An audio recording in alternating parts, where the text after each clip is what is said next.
USA Today rips RFK Jr. a new one about his carnivore diet. His heretical carnivore diet.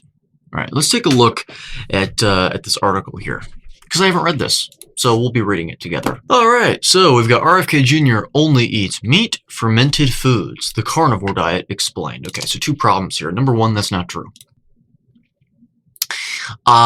He doesn't eat only meat and fermented foods, unless he changed his diet to be even more strict. But whenever Paul Saladino decided to sit down at the White House and talk to RFK Jr. directly himself, RFK Jr. said he eats quite a bit of nuts, which aren't carnivore. Now, I mean, does that mean he's not on a carnivore diet? Not necessarily. It's the proportions of the non-carnivore foods versus the carnivore foods. At least that's one definition of a carnivore.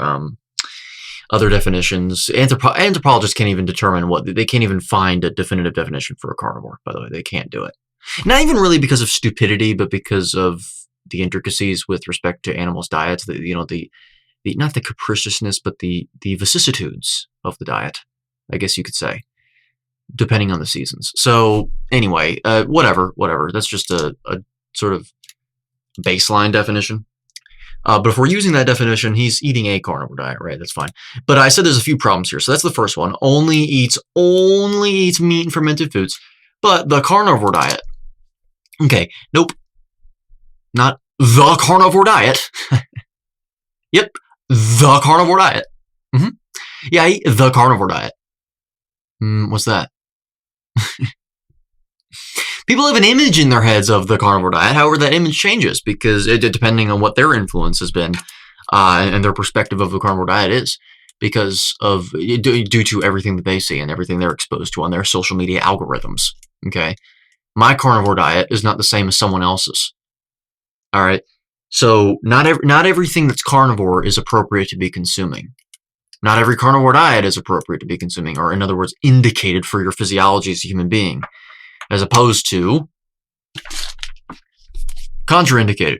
A closer look and revision of mainstream health axioms that have perpetuated illness, disorder, and disease for over a century. If you've not bought this book already, you're missing out. Links are in the description below for paperback, hardcover, ebook, and self-narrated audiobook editions, because I am all about authenticity. So anyway, it doesn't mean it's indicated for your physiology at all, actually. So let's continue, because we're off to not really the greatest start.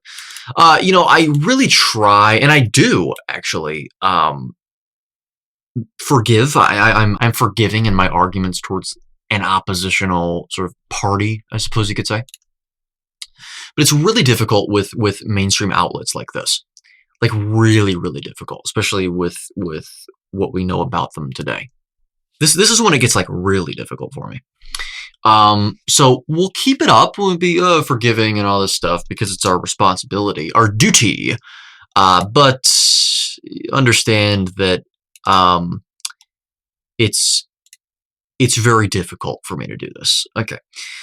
So there's a video here. It's 39 seconds. I'm actually just going to go ahead and skip that and read this. We can actually go over this later. I'm not even going to read what's on there already on that freeze frame, because I don't want to react to it yet. I don't want to know in advance what it's going to say. So here we go. Health Secretary Robert F. Kennedy Jr. went into detail about his own eating habits during a conversation with USA Today's Extremely Normal show. Okay, so what exactly does he eat, and what do nutrition experts think about it? Okay. Why do we care what nutrition experts think about it? It's a genuine question. If you're a new viewer, you might think, well, this guy's insane. What kind of question is that? Okay. Obviously, we care about what nutrition experts think, because if we're going to be adopting something, we want to know that it's rooted in evidence, rooted in science, so that we're not doing ourselves a disservice. We're not harming ourselves, so that we can live not only really the longest lives possible, but the healthiest lives possible, given our circumstances. And that's the best response that you can give to that. So now let me give a response to that, actually. Okay, when it comes to nutrition experts, or really just even broadly speaking, an expert, okay, who gets to decide who's an expert? And what is that based on? In other words, according to whom, on the basis of what? Buy that shirt if you haven't already. Link in the description below for merchandise. Important that you have that. And then when everyone asks you what that shirt even is about, then you can tell them all about me. Just kidding. It's not about me. It's about you. So the question is sort of rhetorical, but you can answer the question because it is a question. I mean, okay, so who gets to decide that? Well, it's conferred upon them. That title is conferred upon them by people within their expertise that are sort of at the upper echelons of that expertise, right? So people in universities. Okay. Well, is the credibility of universities adequate? Is it, has it has it improved or has it regressed throughout time? Now, some people might actually say it's improved or it's remained the same. It's still high quality, or they might say, well, it's reduced, but it doesn't mean that it's completely incredible, right? Still, you want to go through it to make sure that you are certified and you have as much, credibility as you can get. I mean, it's still something, right? To which I would say, well, I disagree. What makes you think that? Have we seen what has been the result of the implementation of university material in any field? Okay, putting aside STEM fields, I mean, those kind of have to stay on par, right? What has actually happened with those, or with that? Okay, has it been negative or has it been positive? When we talk about nutrition and health and diet, what has been the result of that? Well, we are sicker than ever, and we're living less and less long, actually. Put aside lifespan, though. Just put health span in. Consider health span. Again, we're sicker than ever, and it's happening earlier and earlier. Talk about like colon cancer rates and other types of cancer as well. They're happening in younger and younger demographics, incidence-wise, as recorded and as reported as well. And so then you must ask yourself, well, is that a result of the sort of guidelines and the traditional health information, or is that a result of people perhaps not following it? Because there are plenty of people that don't follow it at all. I mean, really, talk about the food pyramid and the food guidelines. We can denigrate it all we want for being based in nonsense, but can you say that that's the result of our sickness epidemic necessarily if people aren't following those guidelines? To which I would say they actually are, but not intentionally, right? And in many cases, or I would say, yeah, they're not really following the guidelines. They're following a worse way of eating, actually, from every inference that we actually have of any utility. So that's what I have to say about nutrition experts and all this stuff. Primarily. The second thing that I would say that might even be more important, actually, is, well, you also have to look at what is this actually based on? Can you learn the same things that they learn outside of university? Or sorry, that they learn in university outside of university? And the answer is yes. It's all free. Okay. However, then you have to ask yourself if that's the material they should be studying in order to arrive at a conclusion of strong signal as to what we ought to eat and what we ought not to eat. Okay. That's really what this comes down to. And the answer to that question is no, they actually do not. They do not learn the information that they ought to be. They don't source this information from fields that they ought to source it from. And we'll get into that. I get into it in my book. It's a different perspective on health. We escape the siloed area of human nutrition science. We stop being so myopic, and we look at the flaws of human nutrition science and statistics, actually, the limitations of statistics as well itself. But we branch out and we look at sciences that can actually provide a stronger signal as to what we ought not to eat and what we ought to eat as a human being, or as human beings across the board. So we'll be getting into that as we go along here. So anyway, yeah, and what do nutrition experts think about it? Well, I don't really care what they think about it because they're not being taught robust information. They're not being. It's not even that it's not robust information in the field that they're in. It's that the field itself is not the right field to be studying. You just have the wrong trajectory here. Okay, so, all right. I am on a carnivore diet. See how RFK Jr. says a carnivore diet. Now, did he do that intentionally? I don't know. I don't want to apply adeptitude. Is that even a word? I don't know. Adeptness to someone that, when it's not deserved. I don't want to do that. But, anyway. I only eat meat or fermented foods, which are not carnivore, but that doesn't mean he's not on a carnivore diet. It's a carnivore diet. RFK Jr. said the carnivore diet. Okay, so why did you say that? Because who wrote this? Who wrote this? Sarah Sarah wrote it. Okay, the carnivore diet. Okay, why, Sarah? Why'd you write that? Why'd you write that? Well, I have an answer to the question, and I'll say this in as least of a sarcastic way as possible, because I don't even mean it sarcastically. The answer is probably because she knows nothing about the carnivore diet.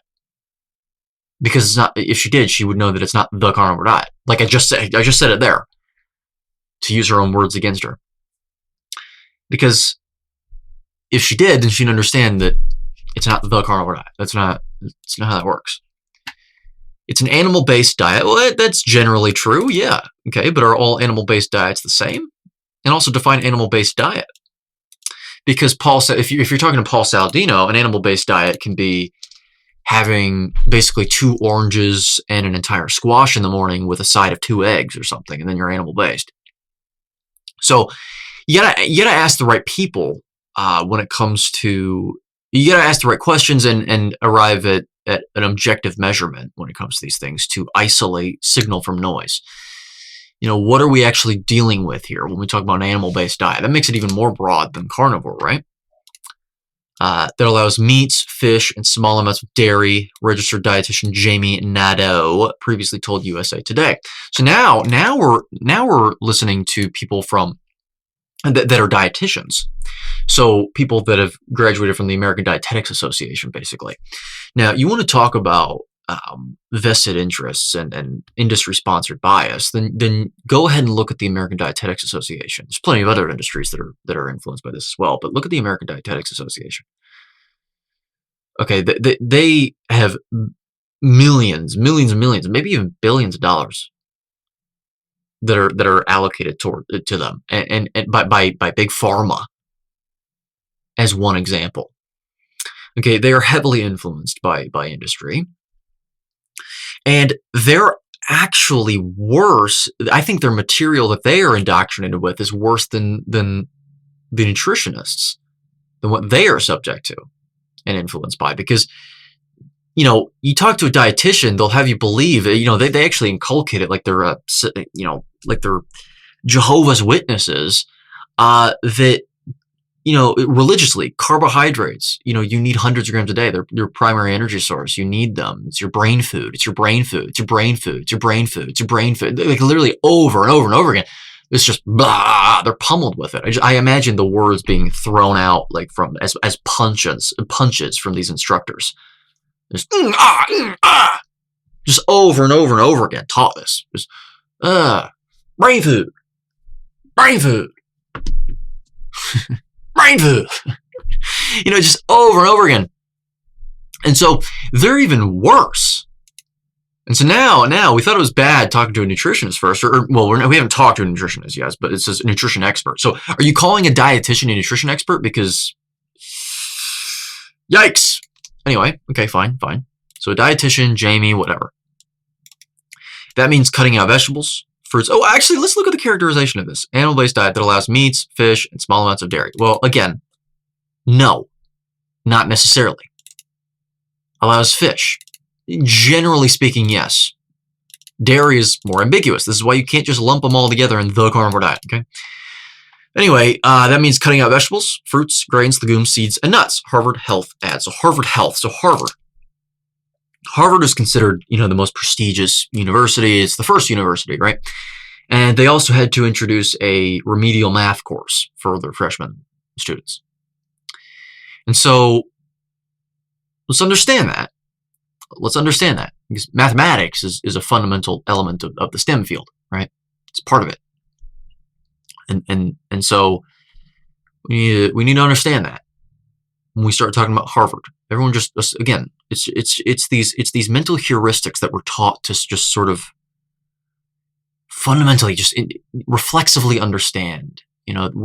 It's programming. It's linguistic programming, basically, where you associate a word or a set of words, a sort of collection of ideas, with goodness and these other images in our heads. So anytime you hear the word, these happy feelings arise. Okay, we need to understand that we need to know how to distinguish between feeling happy and whole because of that programming, or because we're actually logically deducing things and arriving at sound conclusions based on sound reasoning and sound logic that is rooted in objective reality? A reality that persists whether you believe in it or not, as Jonathan Haidt would say, for example. So we need to be very careful with this, because this is what's happening with Harvard. The word Harvard. Harvard, you think of austere, couth individuals that are sophisticated and cerebral and are very fluent in what they teach, whatever topic or idea they teach. Economics, in this case, mathematics that I was mentioning, or actually more specific to this case, dietetics, and nutrition. Okay, so we think of them as these robust figures in the space because we've associated university and scholarliness with these things, and perhaps that was true a few decades ago. Perhaps it's true even today for certain elements of the education system, but it has been eroding slowly over time, and it's become more rapid in recent times. And so when I see Harvard, based on logical deduction, not linguistic programming, I see or hear that, and I say, okay, that's actually a problem. That's not only is that not necessarily a good thing, that's actually a problem. That's a problem. A serious problem. And so I don't really care what Harvard Health says. In fact, if I do care about what Harvard Health says, it's in order to most likely, or more often than not, I should say, do the opposite of whatever they say. Not necessarily do the opposite. That's called contrarianism. That's called reactionary sort of politics. That's not good. That's not moral. That's not logical. But more often than not, because of how perverted the field is, in some cases very flagrantly so, it would be to do the opposite. It would do the opposite. It would be more often than not to do the opposite of what they're saying. So, anyway, let's hear what they have to say here. Okay, the dietitian, because it says Nadeau says or whatever. It's extremely restrictive. Okay, all right. Me not murdering someone is restrictive. Okay. Me not, beating someone up because they didn't do something that I want them to do. That is restrictive. Me not having sex with dozens of women. That's restrictive. Okay? That's restrictive. Does that necessarily mean that that's bad? Should we moderate everything? This is going to get into the conversation of moderation. I hear people say this Aristotelian notion of, moderation is a virtue, and I don't like the blanket statement like that.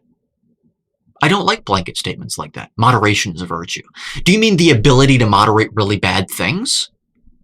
Well, I mean, the ability to moderate whenever you do bad things, so instead of just completely giving in to your temptations, that is a virtue. But the logical extension is not, therefore I should moderate everything. You want to talk about Aristotelian notions, you start getting into the fundamentals of Christianity. I heard Christians say this a lot of times, this idea of moderation is a virtue, particularly Catholics, especially, I think when they talk about alcohol. It's a stereotype for a reason, right? Because of the communion and all that. So, but that doesn't. Why do you think that moderation? Like you should. If moderation is a virtue by that logic, which by the way, again, there's some ambiguity there as to what that means. I'm giving the most forgiving argument as to what that means, the most forgiving translation. That still, even with that forgiving translation, does not mean that you ought to moderate. That goes against your own religion, your own ideology, doesn't it? You shouldn't moderate sin, right? So when you say moderation is a virtue, with respect to what is the subsequent necessary question? Okay, and so when it comes to things like plants, okay, that's what we're mentioning here, an animal-based diet that allows meat and fish and small amounts of dairy, but cuts out vegetables, fruits, grains, legumes, seeds, and nuts. Okay, those are all plant foods, which is an oxymoron, by the way. Sorry. For human beings, it's an oxymoron. Plants aren't food for human beings. We know this. Now, anytime that anyone hears something that is so contrary to the orthodox teaching, they immediately retract. Okay? They right? Viscerally, oftentimes. Whether it's external or whether it's internal, it happens. Usually it manifests as something like this.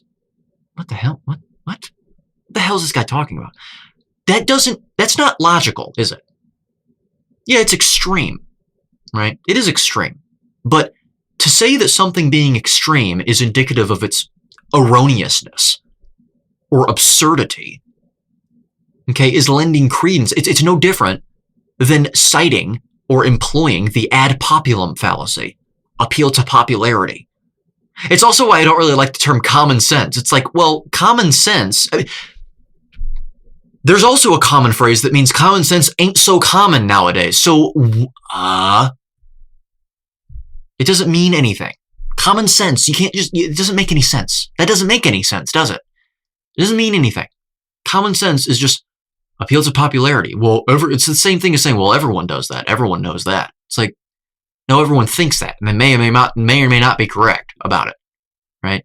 So I don't like common sense. I don't like I don't like the citing, using the term common sense, right? Doesn't mean anything, okay? But same thing here, extreme. Yeah, extreme is a relative term. It's in relation to something current, an orthodoxy. All right?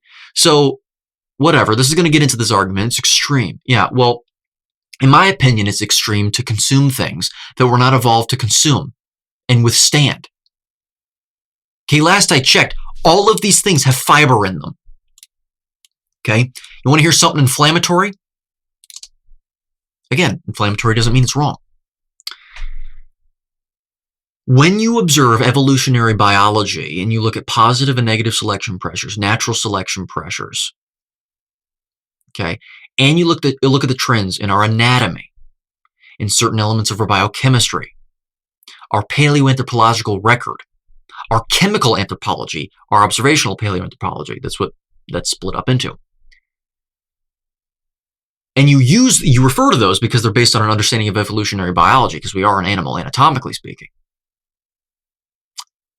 Well, you find that we do not have an ability to digest fiber, like at all.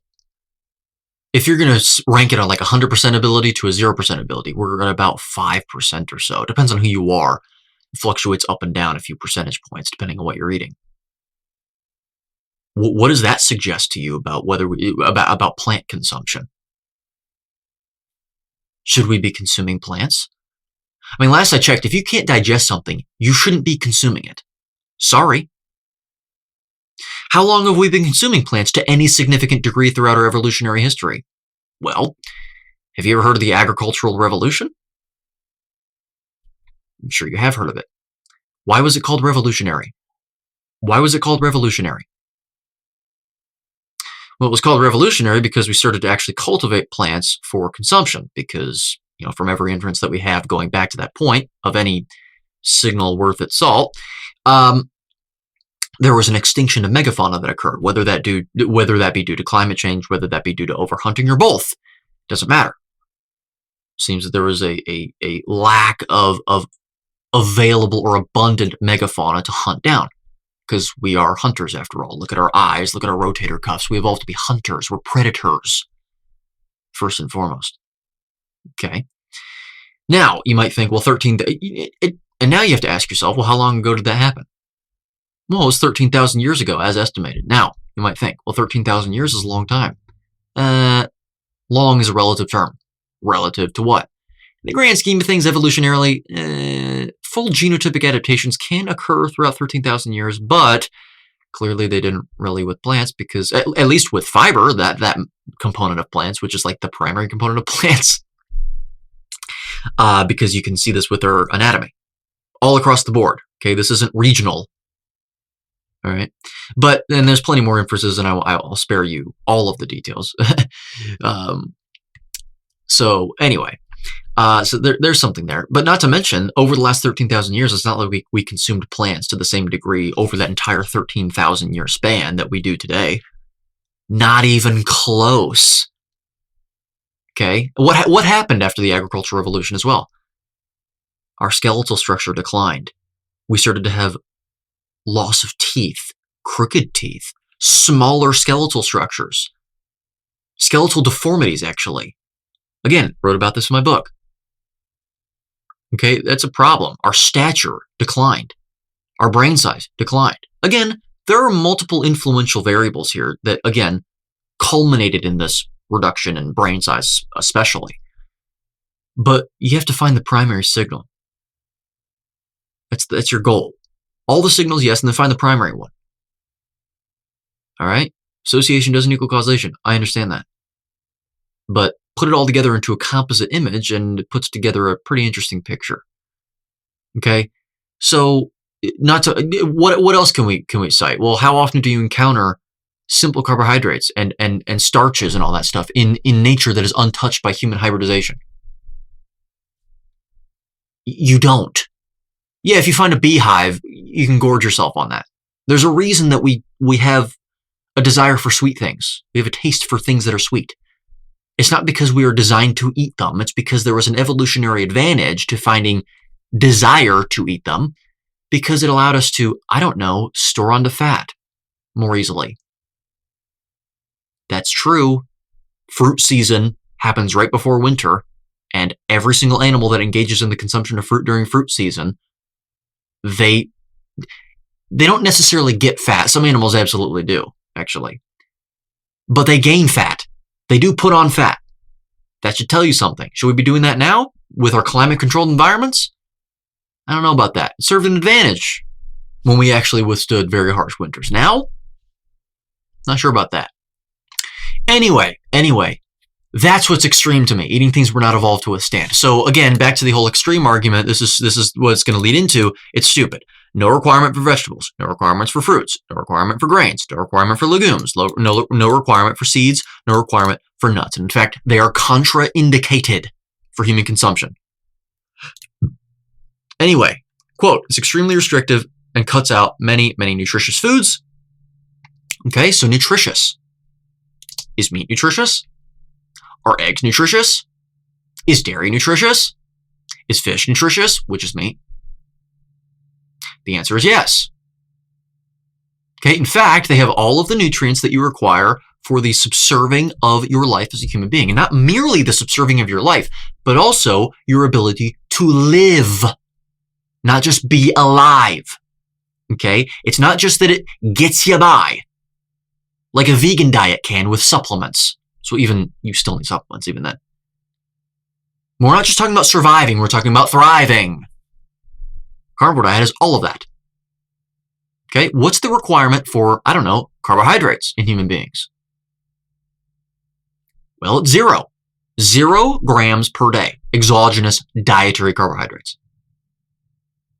Okay, that doesn't necessarily mean that they're not indicated for our physiology. By that logic alone, plenty of other inferences to suggest that. Okay, but that's not the point. We're talking about nutritious.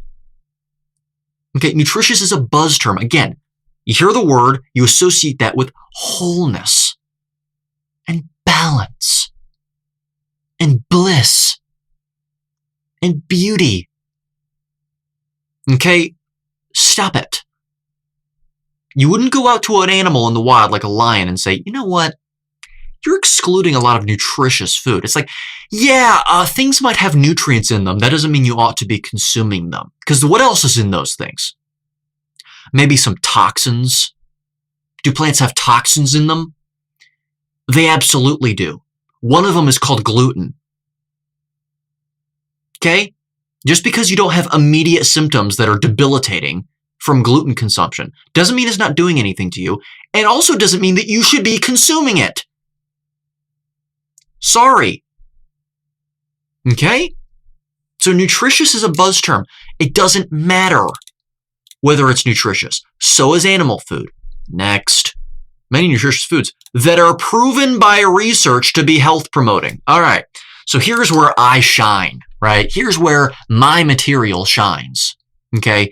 Chapter 1 of my book is called Looking at Science Properly. Okay? Actually, it says looking at science. The word differently is right afterwards, but it's crossed out and then it says properly. Because it's not just looking at it differently, it's looking at it properly. Okay? Proven by research to be health promoting. Okay, here we go. Already been inflammatory today? I'll do it again today, or I'll do it again. I'll do it again now. Okay.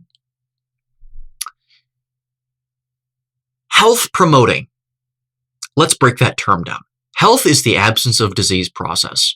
That is what that means, definitionally, at least in the scientific sort of formal setting. Promote is a cause and effect statement. It is a verb. It means that you are drawing a causal inference between that food, or these foods, and hard health outcomes in human beings, particularly the amelioration and or regression of certain ailments or hard health outcomes in human beings. Now let me ask you a question. Can you inform upon causality in the area of human nutrition science? Now, if you ask ChatGPT or another AI bot what it's going to do, if you actually understand how LLMs work, is it's going to pull the answer from what is considered to be true in the pool that it is sourcing from. So in other words, it may or may not be correct, actually. And in fact, when you ask it this question, if you are to do so, it doesn't give you the right answer at all. You dig enough and you ask it more subsequent questions, then it will, by the way. Check out a video I did on this called Just Tell Me What to Eat, because it did exactly that. But anyway, it'll tell you, yes, you can actually. You can inform upon causality. Then you actually ask it, simple, rudimentary, epistemic questions like, okay, if there is an association between two variables, when is it appropriate to actually say that it's causal? Then it'll start actually undermining its own position, and then it'll just fall on its face and say, actually, you're right, never mind, I was just pulling from a bunch of information online that is from a bunch of, prestigious universities, for example, or scientists that don't understand science, because we're domesticated and tribal and whatever nowadays. We don't know how to think anymore. We're just docile and just languidly moving along in life. Or not moving along, actually, and then complaining about it. But anyway, no, you actually can't inform upon causality in this science. Because you can't control for confounding variables, you can't actually perform experiments on human beings. Okay, what science are they referring to? They're referring not merely to the broad area of human nutrition science. They're referring primarily to human nutrition epidemiology, which is absolute bullshit. Okay? You want to talk about noisy data. Okay? You want to talk about fabricated data. Let's talk about human nutrition epidemiology. Again, I have been talking long enough already throughout this video. I'm not going to get into all the details, at the very least right now. Binge my public material or read my book about this. Okay, my book actually gives a very cursory review of that and reasoning for it, because that book wasn't really focused on human nutrition science. Okay? I'll even be frank with you about that. But anyway, binge my public material. That's what I would recommend doing to learn more about that. Or continue watching, because I might get into it now. Anyway, so no, there is no research to prove that at all. There's no research that proves this stuff to be health promoting. Absolutely fundamentally false. Dietitians are not trained in scientific interpretation and the interpretation of statistical inference at all. They don't understand standard errors and population distributions and sample distributions and sampling distributions and confidence intervals. They don't understand this because they're not taught this. And yet they think that they have the ability to speak upon the area of human nutrition science with mere experience, with mere certification as a dietitian. Okay? You can't. That is not true. Most notably adding that the carnivore diet isn't evidence-based, meaning that there's no research to validate its claims. The carnivore diet isn't a claim. It's not making claims. Okay? Its claims? No, it's not making any claims. Okay? By the way, the carnivore diet is not one thing, once again, and also isn't evidence-based. You mean it hasn't been studied? So in other words, an appeal to ignorance fallacy. So just because something hasn't been observed, it must mean it doesn't exist. Right. Yeah, there's no evidence to prove that aliens exist, therefore they don't exist. What? Maybe you haven't dug deep enough. Or maybe you're digging way too far into an area of science that isn't science at all, but theology, actually. and is inappropriate to recruit whenever you're actually determining how we ought to eat, what we're most adapted to eat, what we're most adapted to behave like and function as in the universe today. Okay? So, no, Miss Nadeau. In other words, ma'am. That's what I should say. So again, not even an argument against carnivore at all. But anyway, here's the no cake, just steak. Happy birthday at Secretary Kennedy. We are so grateful for your leadership and determination to make America healthy again. Yep, and that's actually an indicated way of celebrating your birthday. Okay? Don't dump sugar down your throat and poison yourself. Okay? The diet doesn't exactly align with Kennedy's updated U.S. dietary guidelines, which prioritize protein but also include other food groups in the newly inverted food pyramid. Yeah, I wonder why. You think that would get passed? No. I did a review of this. Check out that video in the top right corner of the screen where I talk about this. I reviewed the whole pyramid. I reviewed the new guidelines. They're a vast improvement. At least the pyramid is. The guidelines themselves, well, not really. But big wheels turn slow, don't they? Okay, so we have to be patient. We have to be patient with this. But that shouldn't surprise you. He had influence over the new guidelines, but he's not going to get a full carnivore pyramid passed. He's not going to. That's not how that works. Anyway, this, in some ways, overlaps with carnivore diet's avoidance of ultra-processed foods and refined carbohydrates. Yes, and in fact, all carbohydrates, because all carbohydrates are contraindicated for human consumption, aren't they? According to the Darwinian principles of evolution and the subsequent principles of indication. According to what our genes must evolve to genotypically withstand across our genome, in other words. Okay? They are toxic. Okay? It doesn't matter. Reducing and blunting spikes in glucose is better than spiking your glucose, but still, it's a problem. We have a process called gluconeogenesis. And people will say, well, that's a backup source of fuel. Fat oxidation is backup source of fuel. What makes you say that? Well, it's active during starvation. Squares and rectangles. Seriously. People do not know how to determine the difference between a rectangle and a square. Okay, if you give an example of rectangles and squares, they know it immediately. They're like, yeah, all squares are rectangles, but not all rectangles are squares. Yeah, duh. It's like, okay, so now abstract that logic and apply it to this. Yes, starvation involves gluconeogenesis and the use of fat off your body. Yes, it does. It does. But not every time that you're using fat and ketones and also using gluconeogenesis for glucose demands are you starving. Okay? This is basic, like rudimentary epistemology. Seriously. And logic. In the formal sense. This is silly. Squares and rectangles. Once again, you see this all the time. All the damn time. Okay? Oh, man. Anyway, however, the current dietary guidelines also continue to encourage fruit and vegetable intake for overall health, which the carnivore diet does not include. Not the carnivore diet. But yes, correct. Nor should they. Because first of all, it wouldn't be a carnivore diet, and second of all, it doesn't matter. We're not here for labels. It's because it's not appropriate to be consuming. None of those things are. Yassi Ansari, senior dietitian at UCLA Health Santa Monica, told USA Today. So, all right, so the University of California, Los Angeles. Right, okay. So should we trust them too? It's ridiculous. Anyway, here we go. Weight loss on the carnivore diet. Why are we isolating this to just weight loss? Why are we reducing it to just weight loss? It's ridiculous. Again, the carnivore diet. I'm going to call that out every time I see it. It's not the carnivore diet. Okay? Okay. Though Kennedy said he didn't want to be a role model for what people should and shouldn't do, at a different point in the interview, he said he's seen an enormous benefit from switching to this way of eating, claiming he lost significant weight in a short period of time. Okay, so what is with this condescending way of putting this? What is the relevance of this?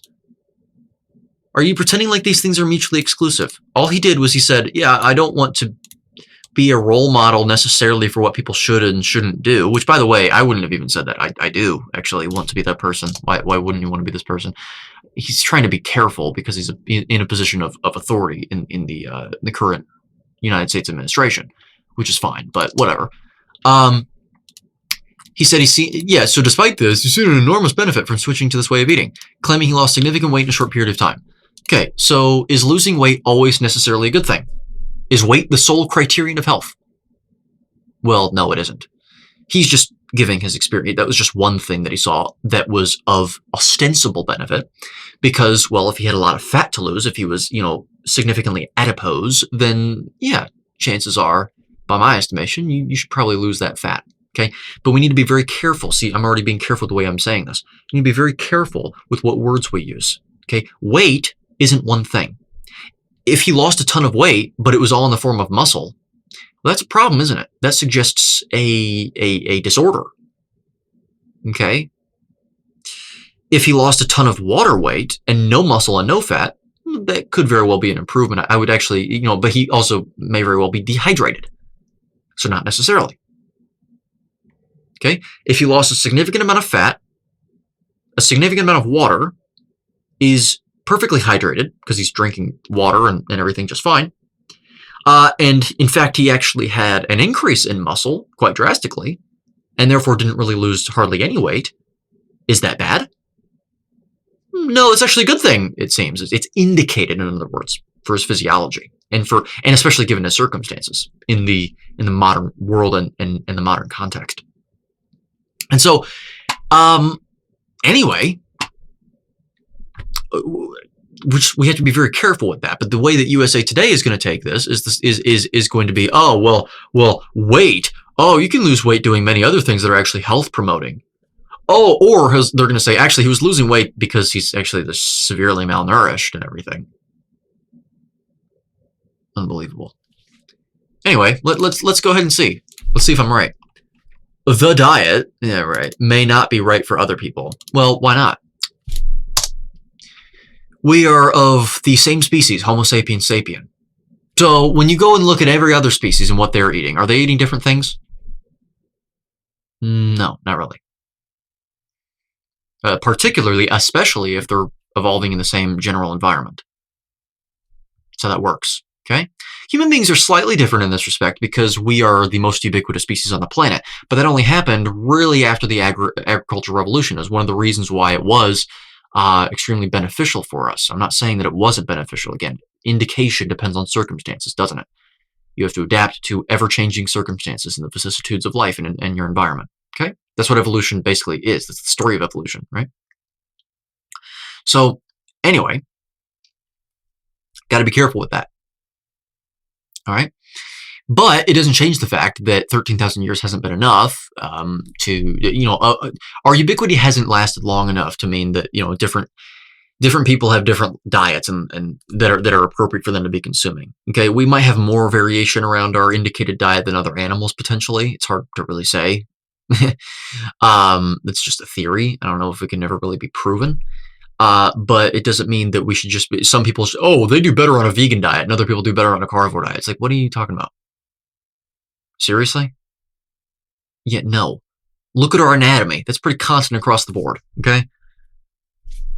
So anyway, this might not be right for everyone. It's like, that's like saying that a carnivore diet isn't right for all cats. What are you talking about? Okay? No, ridiculous. Dumb. But I lost 40% of my visceral fat within a month, Kennedy said. All right, so, see, I was actually thinking that the dietitian or nutritionist said this. Because I don't read ahead to maintain authenticity, right? So he said it. Now it makes more sense because, he's saying it may not be right for everyone. So he also may not believe that. He's trying to be anodyne and conciliatory, and far more tactful in this interview, because again, he is a member of authority in the current administration of the United States. So anyway, lost 40% of my visceral fat within a month. I don't really know what that's based on.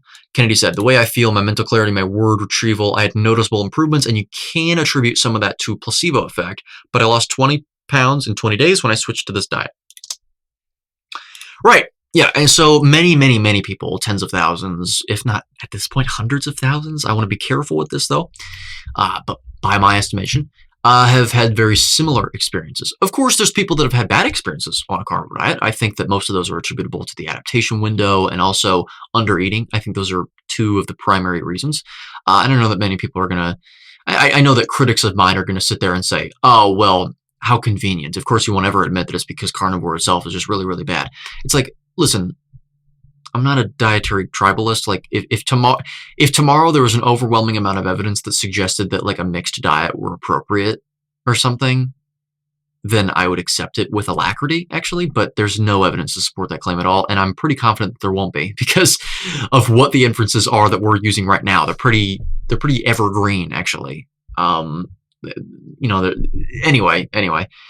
But that's not what this is about. I'm not. It's convenient, sure. It doesn't mean that's why I chose to say that. It just seems that that's the case. Okay, I've had problems with feeling cold on carnivore. It happened about 1 or 2 times, and then I figured out that I was just eating too little because once I ate more, then it fixed the issue. Okay, so there are some issues that people can experience on carnivore.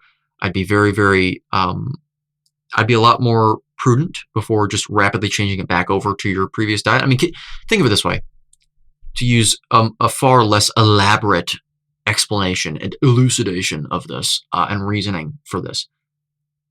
If a dog is eating an inappropriate diet for its species for 5 years straight, and then you put it on a carnivore diet overnight, or even just like over the course of only a week of transitioning, okay, will that dog necessarily, like, what is the likelihood of that dog doing well? Might you expect it to not do too well on that diet? You got to think about that. This gets into a distinction between genotype and phenotype. Yes, they're genotypically appropriate diet because they are of the genome Homo sapiens sapiens. Well, I'm conflating humans and canines now because of their genome. Is a carnivore diet. That's their species appropriate diet. But however, they're extremely phenotypically adapted since birth to a completely different diet that's starkly different from what they're designed to withstand. So can you expect them to not do well? Might they actually never be able to get to 100% of their genotypically indicated diet? It's also potentially true. Again, potentially. They might have really messed themselves up, especially if they were eating that diet from the time they were born. You got to think these things through. It doesn't mean it's inappropriate to be consuming. It means you can accept them eating a few carbohydrates here and there if you just don't fare well without them. So long as you've tried everything else, like to approximate so long as you're approximating your genotypically appropriate diet and you've tried everything to get to the 100% of that, okay? Because that's the ideal, right? The ideal is that or the best that you can actually achieve and attain. So anyway, like we have to think these things through. So yeah, again, back to this. Many people have seen enormous improvements. In fact, not just with any of the stuff that the RFK Jr. was talking about, but illnesses that are considered to be incurable, irremediable, that are literally so debilitating, like it ruins your life. Okay, ruins your life.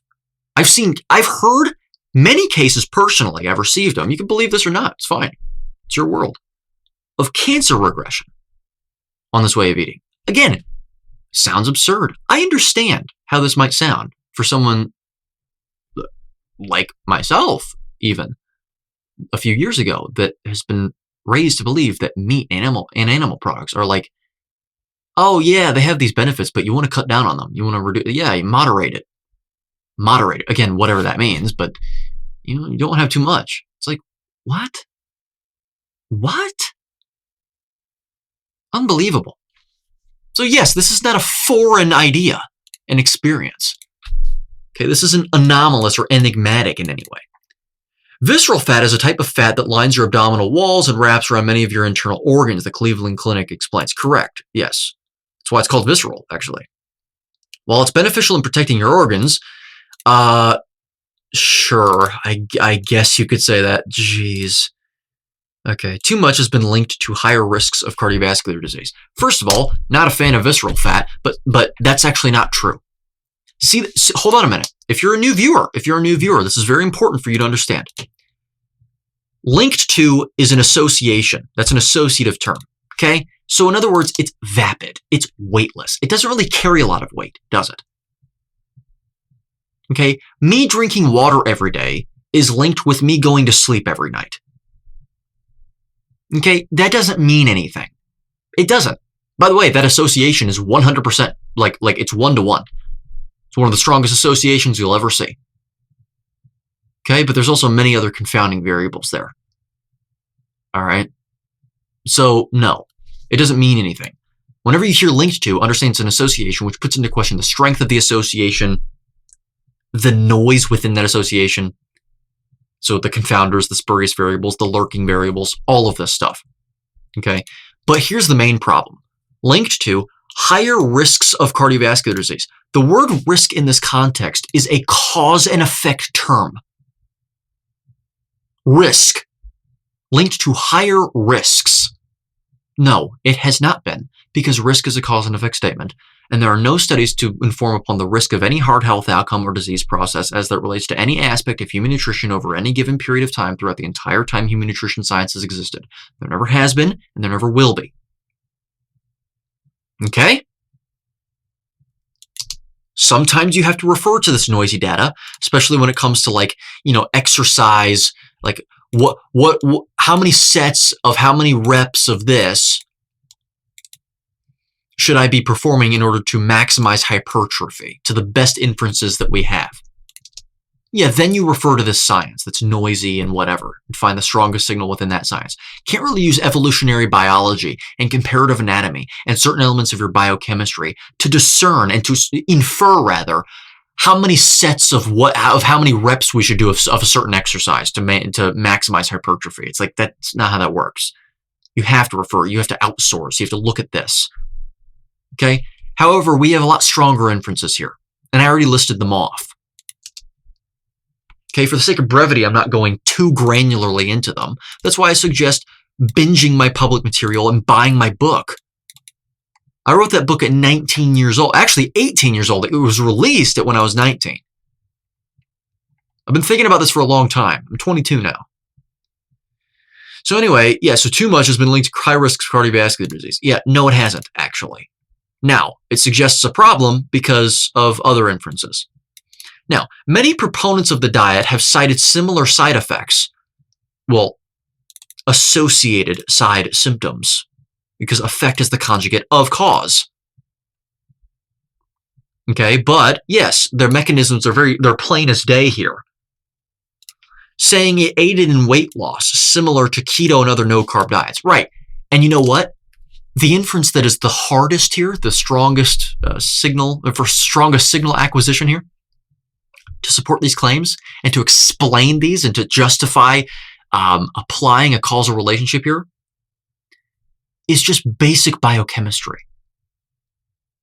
Okay, when you don't eat carbohydrates, you're not stimulating large amounts of insulin. You're not getting into an anabolic state every single time you eat food. You enter a naturally catabolic state. Catabolism is the breaking down of larger molecules, complex molecules, into smaller ones for use. Okay? This involves the breakdown of fat through lipolysis.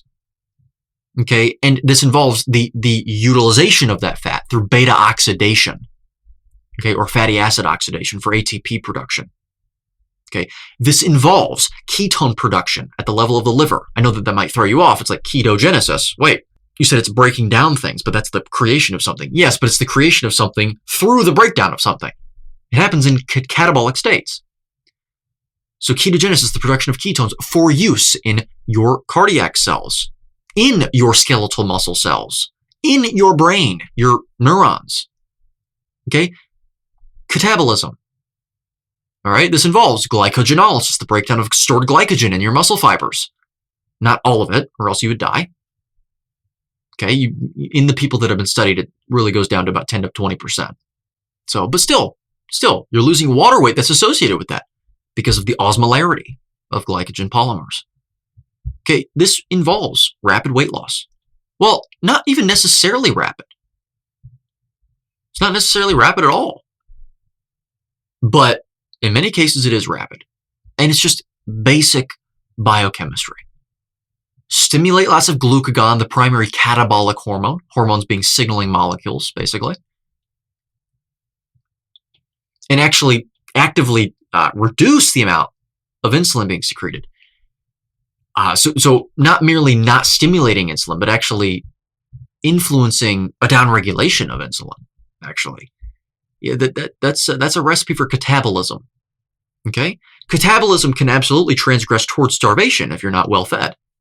But that doesn't mean that when you lose fat, this is silly. It doesn't mean that when you're on a carnivore diet and in a catabolic state, you're in a starvation episode. It's silly. It's stupid. It really is dumb. Okay? Squares and rectangles again. But this is just basic biochemistry here. So, quote, technically, it's possible to lose visceral fat on any diet in the short term. Correct. I can also lose weight by cutting my legs off. Does that mean that I should be cutting my legs off? I can lose water weight not by ameliorating my inflammation in my body, but by dehydrating myself. Does that mean that I should be dehydrating myself? So silly and dumb argument. Again, this is all they have.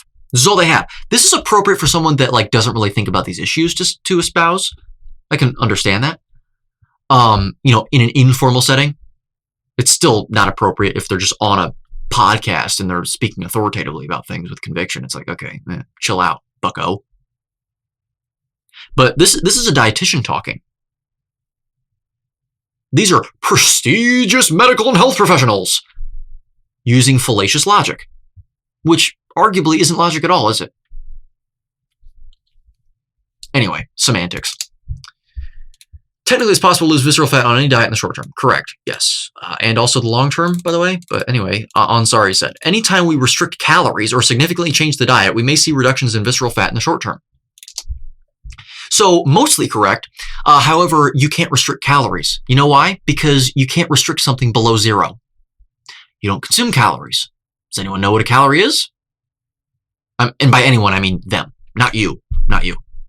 You know what a calorie is, right? Unless you're a critic of mine, in which case, buckle up. I'm about to explain it to you. A calorie is a unit of heat measurement. And really, measurement is not even accurate either. It's a unit of heat estimation. Okay? Here's what a calorie is.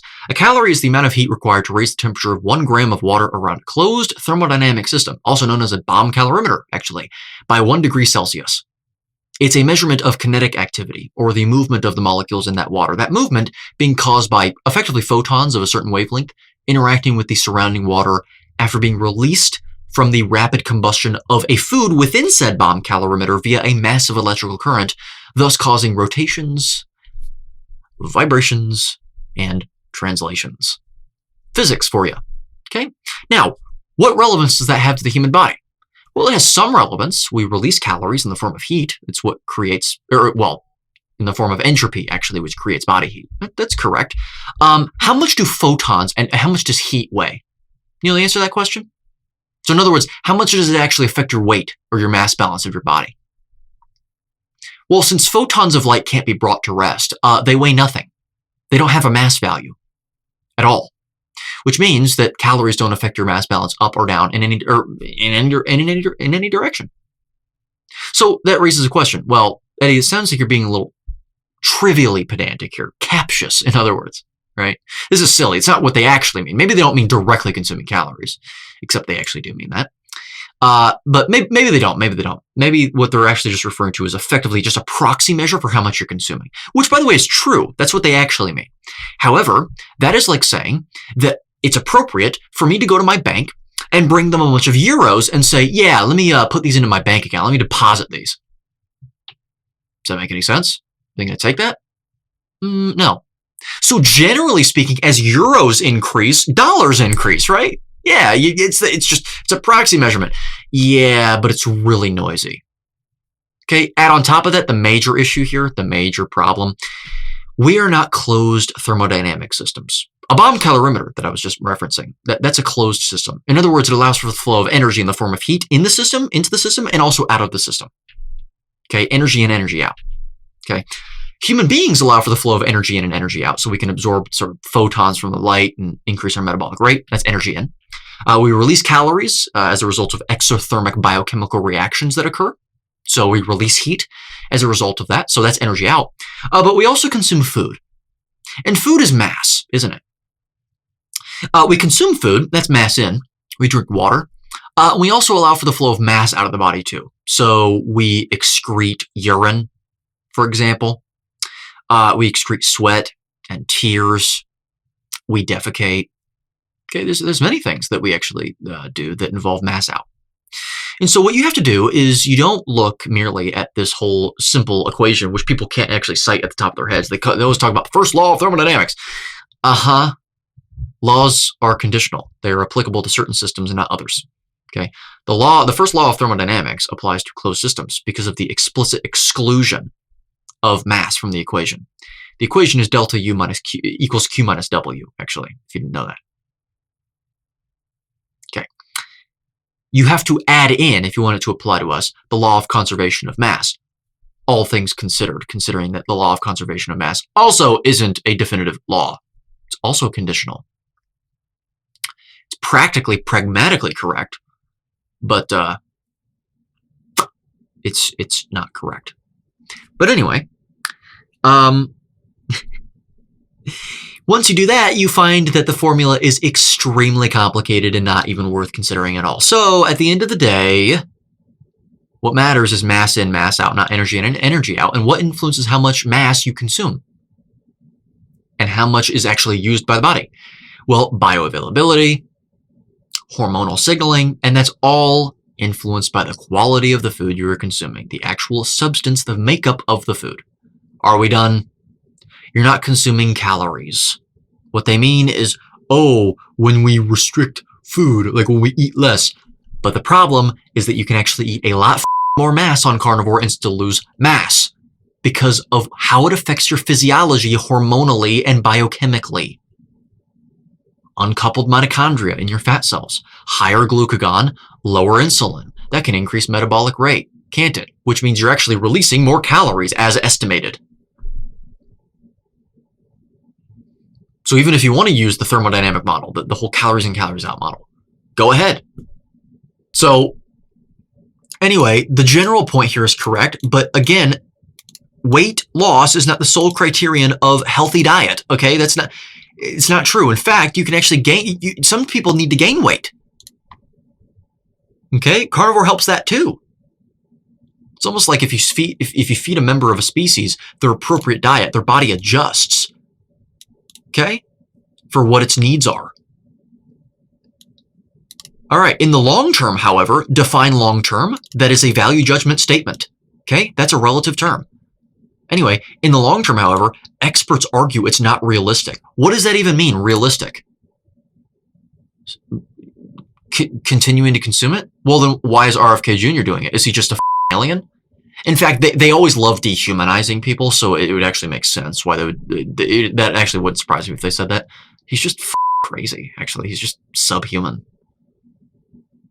He's just an alien. But no, there are tens of thousands of people, hundreds of thousands, doing this.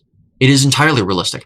I'm 22 years old. I'll be 23 this year. I've been doing this since I was 18 years old. So don't give me this bullshit that it's not realistic. It's been realistic for me.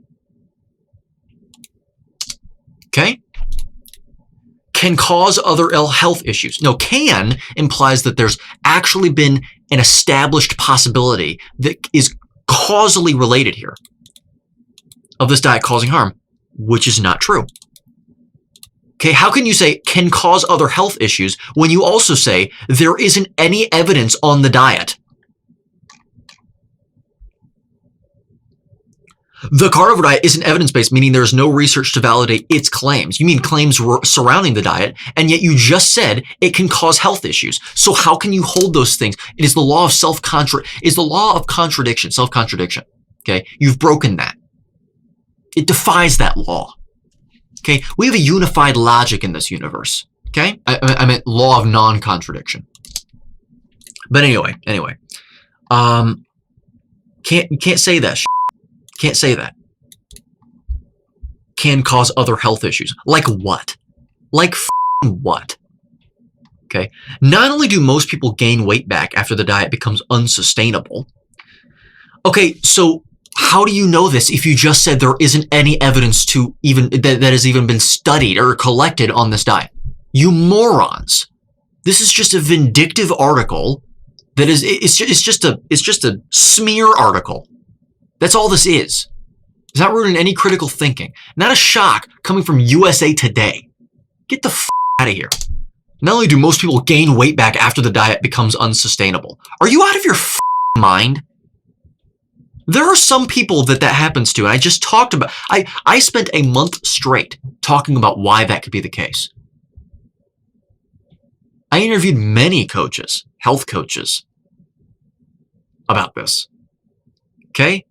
Too low of a metabolic rate can cause you to store a lot of what you're eating. If you're eating too little. Okay? Done. Here we go. So there's a completely unfounded claim. Notice how there's no citation, by the way. But many end up with disordered behaviors around food. Define disordered. My eating behavior is actually quite ordered. It's more ordered than other people's, which is, I don't know, I want Twinkies. I want a bowl of cereal because I'm spiking my sugar and then crashing, and then spiking and then crashing and then spiking and then crashing all day. So I need more sugar. I need to eat a new sandwich. That's disordered. Having a way of eating that is conducive to becoming obese. That's disordered. Okay? Eating in a way that deviates far too starkly away from what we are evolved to withstand as a species, that's disordered. A lion eating salad for dinner and lunch, that would be disordered. Okay? But we eat Twinkies and Ding Dongs and we say, oh, we'll eat it in moderation, then you're fine. And we say, oh yeah, that's not disordered at all. Eating in moderation, everything in moderation, that's not disordered at all. But of course, if I were to, I don't know, moderate murder and adultery, that would be disordered. So, I'm sorry, I'm a little confused here as to what you mean by disordered. I don't even think you know what the that means. You think that disordered, the word disordered, can be reliably, responsibly conferred onto a behavior, set of behaviors, etc., whenever it deviates away from the norm. Right. Well, if that's the case, then literally, by default, by consequence rather, whatever anyone normally, whatever the majority of people is doing, because that's what normal is appropriate, right, moral, responsible, etc. Sorry, that's not true. We know that's not true. Okay? These very same people wouldn't say the same thing about slavery, would they? I wouldn't say the same thing about slavery. Well, the majority of people did it, so therefore we should keep doing it. It's right. It's extreme. It's disordered. It's really disordered, isn't it? Give me a break. It's an eating disorder now. Right. Okay. Nadeau said, adding restrictive dieting. Oh, restrictive dieting. Right. So basically lump it in with everything else that's considered restrictive. Yeah, it's just like everything else. Again, we covered restrictive, so we don't need to cover it again. Is really unnecessary and usually backfires for most people. You know, me not injecting heroin into my body, that's not necessary either. That's unnecessary. But it's appropriate, right? Okay, it's appropriate for what I'm designed to withstand if I want to maintain my life and also my health status. That's something that's necessary then, isn't it? Or rather indicated. Sorry. Saying necessary then refutes my point that I'm making right now. Yeah, so it's appropriate for me to be doing, right? Avoiding heroin, avoiding drugs, like sugar, by the way, which is literally a drug by every criterion that is established or put forth as the criteria that constitutes something as a drug if met. Okay, this is stupid arguments. This is stupid argumentation. Really, really dumb. Okay? Really unnecessary and backfires for most people. I'm sorry, backfires for most people. Where's your evidence to support that claim? Or did you pull it right out of your asshole? Because I think that you pull it out of your asshole. Okay? You're just saying words. That's what you're doing. Okay? You're just saying words. You think that if you make noises, then therefore you're right. Yeah, I can make noises too. Here. Blah, bleep, bleep, bloop, blah, bleep, blap, bleep, blah, blah, bloop, blah, blah, bloop, blah, bleep, bleep, bleep, bleep, bleep, bleep, bleep, blah, bloop. See how I said it confidently? Apparently that's all people need, right? Oh, I'm sorry. I forgot the whole dietitian next to my name on the ticker on the bottom of the screen. Yeah, sorry, forgot that one. Because then you can say literally anything, and if people are confused, you can say, you just don't speak my language, man. It's not that I'm wrong, it's that you're wrong. And they'll go, oh, okay. Okay, don't be that person. You're not that person. I have faith in you. You've stuck around this long. You're not that person. Okay? Anyway, what do we have here? What's next? It backfires for most people. You have no evidence to support that claim whatsoever. You're saying words. There's no citation here. None. And also, if there were, they wouldn't be valid because you can't actually inform upon that statistically. Morons. And Sari said there's not enough evidence to support its long-term benefits. And yet you think there's enough evidence to support the fact that most people backfire and that it can cause health problems. Wow, that's interesting. To support its long-term benefits, there won't be, because you can't perform long-term experimental data on human beings and dietary interventions in human beings. That's not how things work. We don't say that you should feed a dog a carnivore diet because we've studied dogs eating carnivore diets for on a long-term basis. That's silly and stupid. What makes us think that we should be doing that for ourselves? No, what makes us think that is this pseudo-sophistication. Okay? The IQ bell curve is so true. Okay? Left hand to the stupid people, well, I just eat. We're animals, so we just eat the way the nature intended. And then you got the middle of the bell curve. It's like, actually, we should be a little more numerical and a little more investigative and sophisticated and convoluted and intricate with our investigative methods. We should deduce this, and we should perform this statistical analysis, and use these confidence intervals and population, and significance testing to establish statistical significance in our results and reject our null hypothesis. Or you could just eat the meat.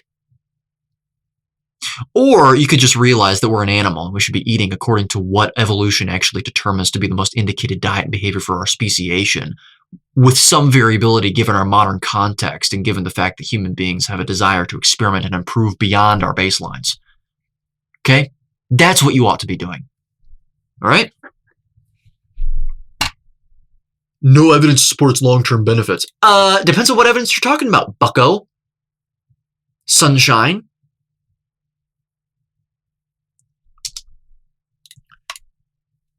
Quite frankly, any approach that restricts fiber, oh God.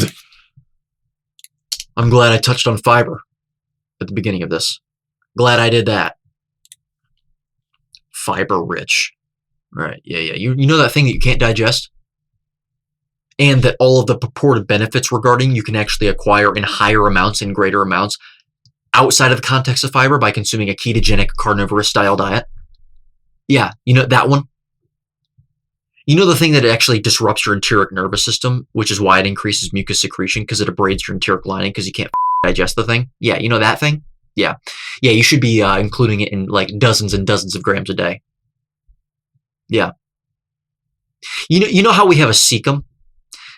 You know how we have an appendix because our cecum is like really small now? The cecum being the organ that actually is involved in like primate digestive systems to actually digest fiber. You know how like we barely have one? Yeah, it doesn't matter. You should just be consuming the thing that you can't digest and obstruct your enteric nervous system, your digestive system. And then say that it actually assists in constipation because it's like putting it's like putting a snake in a drain or something like that. It's like It can effectuate peristalsis and get your bowels moving. It can assist in constipation. Absolutely, sure. You know what else can assist in constipation? Ostensibly to a greater degree and a more effective degree that is far more benign and innocuous and less harmful, rather, is saturated fat. Fat can do it. It's why if you overeat on fat, you can have some digestive issues, to put it lightly, that is sort of antithetical to constipation. It's the opposite.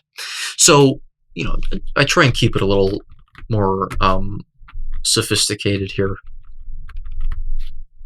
on the in the space. So anyway, restricts fiber-rich carbohydrates, can negatively impact gut health. Right.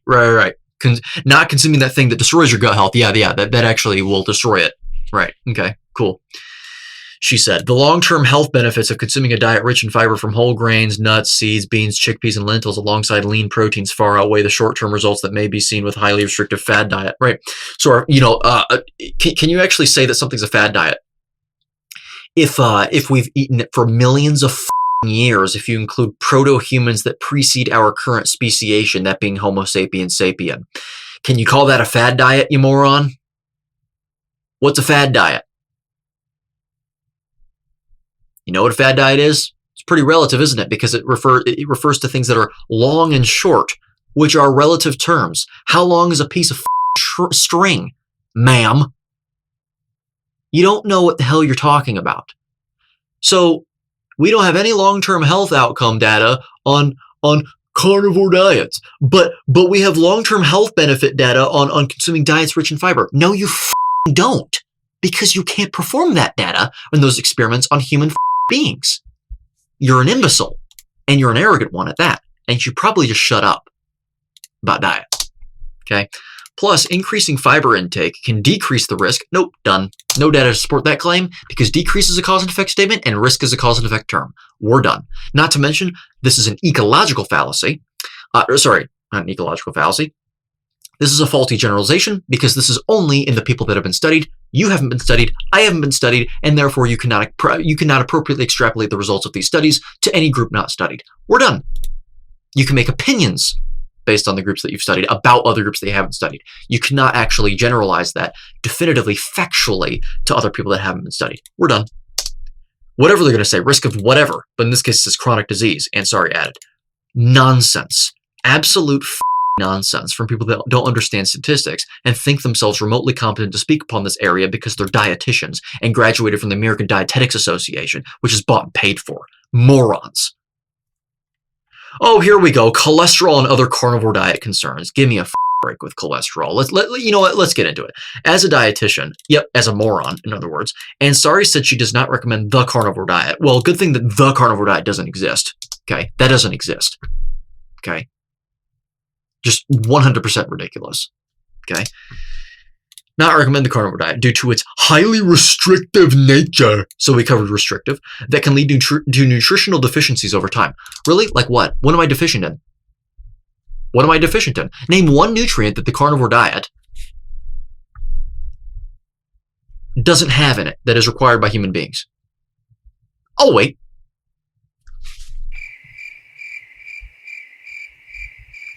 Yeah, it doesn't exist, does it? There's none. You don't have any. Okay? There aren't any. Vitamin C, though. Well, I've been consuming hardly any vitamin C for years on end. Do I have scurvy? No. Have I ever had scurvy? No. Oh, well, you must be cheating then, Eddie. No, it could just be the case that you require hardly any vitamin C when you're eating lots of meat and not eating lots of carbohydrates, if you know anything about basic human physiology. Okay? If anything, if I have any more than what I'm having now, it'll actually be too much and it'll actually pose a risk to me. You know why? Because excess vitamin C, you're not taught about this, but it's converted into oxalate crystals, which are harmful to cells. Cytotoxic, as they say. Eliminating all plant foods increases the risk. Nope, done. There is no factual evidence to support whatever claim is going to follow from this. Of missing key vitamins. Right, so no, not at all, actually, whatsoever. missing key vitamins. Nope. And before you say, okay, well, maybe it has all of them, but you don't get enough of them. Enough according to whom, on the basis of what? By what matrix? By what metrics? By what metrics? Arbitrary selection criteria? Like, maybe we should look into the history of the RDAs and the RDIs. Why don't we? What population is that based on, or are those based on? Ridiculous. Stupid. Okay? So what do we have next? Minerals. Fiber. Yeah, we are missing out on fiber. Yeah, good. Minerals. So same thing there. Vitamins and minerals. We're just talking about nutrients. Fiber isn't a nutrient, by the way. It's actually an anti-nutrient. It strips nutrition from you when it forms a gel in your gut and takes up, yes, some toxins if you're consuming them, but also, once again, nutrition. So it is actually stealing nutrition from you and causing you harm. What a great combination fiber is. I love fiber. I love you, fiber. And phytonutrients. Right, so that just means nutrients found in plants. It's a buzz term. It doesn't mean anything. Again, with the whole forming an image in your head that's associated with goodness and feathers and light and pink and rainbow and all these lovely things, right? Okay, so bullshit. Just a bunch of nonsense that support cardiovascular and digestive health, she said. Covered it. Support digestive health by consuming something that actually destroys it. Good. Yeah, makes sense. Just like keto, which carnivore is a subset of, right? Okay, good. The fats consumed in a carnivore diet are mostly saturated fat. No, morons. They're mostly monounsaturated. You don't even have that right.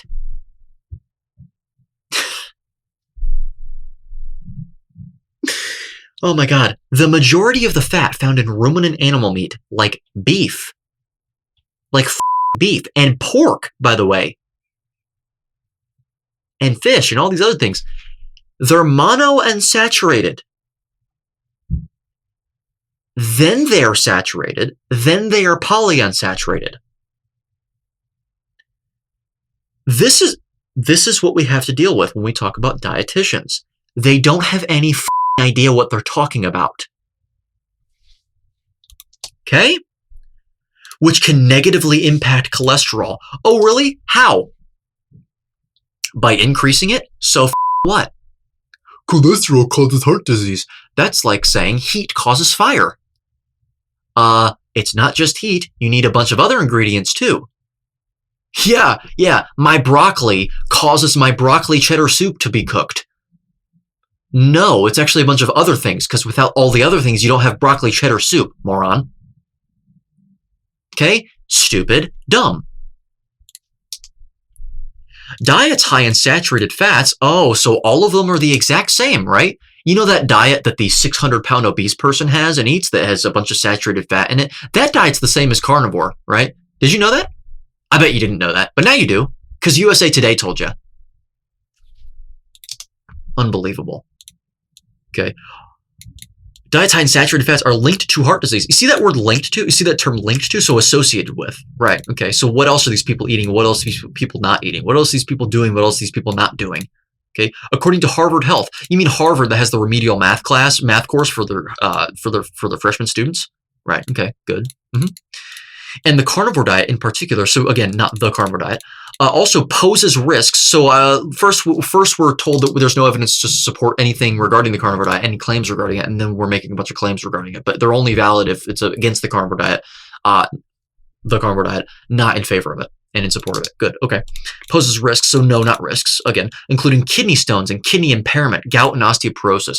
Oh yeah, kidney stones that are actually composed of calcium oxalate crystals. Oxalates being plant toxins, just so you know that. Plant toxins that you don't get in animal products, okay? That you produce a very small amount of endogenously in the body through as a metabolic byproduct of metabolism, hence metabolic byproduct of amino acid metabolism. Yeah, those things. They can't even say, by the way, that calcium is actually the problem here, not oxalate, because actually carnivore is pretty low in calcium in absolute amounts as well, by the way. So yeah, that diet, the one that actually causes you to eliminate oxalates, that's what's going to cause you kidney stones. Yeah, that makes sense. That makes a lot of sense, doesn't it? Yeah, the mechanism is just straightforward there. Right. Okay, cool. That's actually why whenever you have kidney stones, your doctor tells you to cut back on tea. Oh, wait, no, that's because it has a bunch of oxalic acid and oxalate in it, the ionized form. Good. Okay. Including kidney stone and kidney impairment. So no evidence to support that claim. That's why there's no citation there. Gout, which is an inflammatory condition. Let's talk about all the people that have actually reported to be healing their gout on a carnivore diet. Healing it. People that have had gout and have actually cured it on carnivore because, well, again, it's like sunlight and sunburn. Yes, you need sunlight for a sunburn, but you also need a bunch of other things for sunburn, or rather skin cancer is what I should say. Sunlight might be the most influential variable in that equation, but if you don't have all of the other factors, you won't develop the sunburn. Okay? Are we done yet? Yes, broccoli might be the most influential ingredient in your broccoli cheddar soup, but if you don't have all of the other ingredients, you don't have broccoli cheddar soup. Okay? Got it? Done. Right. So gout and osteoporosis. How does that make any sense? How about we talk about all the people that have reported to have increased bone density and strength in the gym, and bone strength specifically as measured whenever they embark upon a carnivore diet and adopt a carnivore diet? Why don't we talk about all those people? Oh, you don't want to do that? Oh, okay. How convenient. Okay. There is solid evidence that shows a well-balanced diet. Define balanced diet. Why is my diet not balanced? You do realize that if you take the average of 5 numbers, for example, let's say those 5 numbers are 1, 2, 3, 4, and 100,000. If you take the average of that, which represents the balance point of data, the balance point will not be directly in the center, will it? It'll be way on the right, like 95% towards the right, because that's where the scale tips more. Okay? Does that mean that this sort of sequence isn't balanced, or that line isn't in the balance point? No, it just means that it's 95% in the right direction. Well, who's to say that my diet is any different? Yeah, it's not 33% carbohydrates, 33% protein, and 33% fat. Who cares? What do you mean by balanced? Because if that's not what you mean by balanced, then tell me what you mean by balanced. Tell me what that's based on. Tell me what logic that's based on, if there's any logic that it's based on. And tell me why you believe it, in other words. The same question, basically.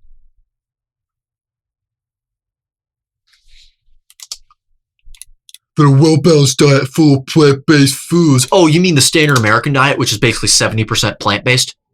Think of a standard American breakfast, which nowadays is not the standard American breakfast, but even then, it's worse now. But even taking it back to like the 80s, right? Waffles with syrup, pancakes, toast with jam and orange juice and margarine. Right. Good. Yeah, that's balanced. I mean, that's plant-based, isn't it? It's plant-based. No, but you have to have whole food plant foods. Oh, really? Like toast and bread? No, it's just got to be low GI. What about no GI? Or, well, I guess you could actually say that animal foods still have a GI level, but whatever. Anyway, foods is health promoting, so no, there's no evidence to support that claim, and none to prove that there are benefits to the carnivore diet. So again, appeal to ignorance fallacy, there's no such thing as the carnivore diet, and there's also none to actually prove it for a plant-based diet either. Morons. Nadao, or whatever her name is stupid. Contributing Hannah Yasharoff, you should be ashamed of yourselves. All the people involved in the publication of this article should be ashamed of themselves. You don't understand logic, you don't understand epistemology, you don't understand statistics. RFK Jr. knows more about this stuff than you do. And that's a problem. That's a problem. Okay. So, are there any comments on this? I'd love to see the comments on this. This is just ridiculous. I'm not watching their stupid video about this either, because basically it's all based on this full article. So there's no reason to read through this. What is the takeaway here? The takeaway is don't source your health information from USA Today, any mainstream media outlet, and also by the health secretary. You shouldn't be outsourcing what you ought to eat to the authorities in government necessarily. I say necessarily as a caveat because I understand if you're someone that, you don't really know anything about this stuff and you're like, oh, well, the authorities are the best I can trust. But after what you've seen throughout the last few decades, it's just ping pong. For 4 years, you have a health secretary saying this, and then the other 4 years, you have a health secretary saying this. At the end of the day, you can't really trust them anymore. It's too capricious and desultory. Okay? It's all over the place. Don't do that. Follow a species-appropriate, species-specific diet for your speciation, that being Homo sapiens sapien. That diet is a carnivore diet that consists primarily of the flesh and associated fat of large ruminant animals, with added fat given our modern context to taste in the forms of butter, tallow, lard, suet, and ghee. Primarily the tallow, lard, suet, and ghee, I think, in my opinion. Butter to cook, fine, whatever. Added salt to taste and water, transitioning appropriately and prudently over the course of 6 to 8 weeks, assuring that you have the best experience transitioning to such a diet because of a history of eating a lot of, well, contraindicated foods. And again, don't forget about this book. That is the takeaway. According to an underlying understanding of evolutionary biology and natural selection pressures, but the actual evidence based on that foundation being in the forms of comparative anatomy, certain elements of our biochemistry, observational paleoanthropology and paleoanthropological trends, chemical anthropology, really those four. Really those four areas. What do those suggest about human diet and human lifestyle and human behavior? I wish I could get into all of them right now, but this video is already an hour and a half long, so I'll save it. But fortunately, I've talked about it for over a year now in my public material, so I would suggest binging that. Binge that. That's what I would recommend. And also, once again, buy my book, Contraindicated, about it. To understand how I arrived at these conclusions, what that logic actually suggests and proves in many cases, and also, more broadly speaking, how I arrived at the alternative health space in the first place. What's my story? What's my personal story? And what's my message? And what's my mission? You want to learn about that? Buy that book. That's why I wrote it. It's for you. You're missing out. It's an investment in your health. So, with that said, I'm just going to leave it here. If you enjoyed the video, leave a like. Subscribe to me if you haven't already. I'm watching you if you haven't. Leave your thoughts in the comment section below. And with that being said, join me next time when we're reacting to more nonsense online, because that's what we do. That's what we do here today. That's what we do here in this space, rather. So, till then. Before you go, there's a lot of noise in the health space. Lots of opinions, lots of claims, but not enough rigor. If you care about evidence, mechanisms, and intellectual honesty, if you're willing to change your mind when the data demands it, then you're who this community is for. I've built a health science community focused on veracity over popularity. No dogma, no ego, just disciplined thinking across nutrition, biology, and health. It's live now. If that sounds like your kind of room, you can join via the links in the description below.